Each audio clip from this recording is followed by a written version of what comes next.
ஆகும். வேல் ஞானத்தை குறிப்பதாகும். விக்கிரமம் வலிமையை குறிக்கிறது. வி என்றால் சிறந்த. கிரமம் என்றால் நீதி. அறிவு கூர்மையும் நீதியும் பொருந்தியது. மகி என்றால் பூமி.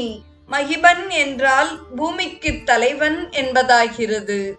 தொடரும் சொற்றொடர் குறமின் கொடி.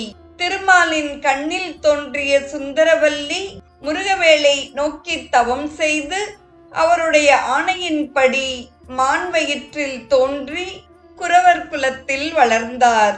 கொடி போன்ற மெல்லிய திருமேனி உடையவள்.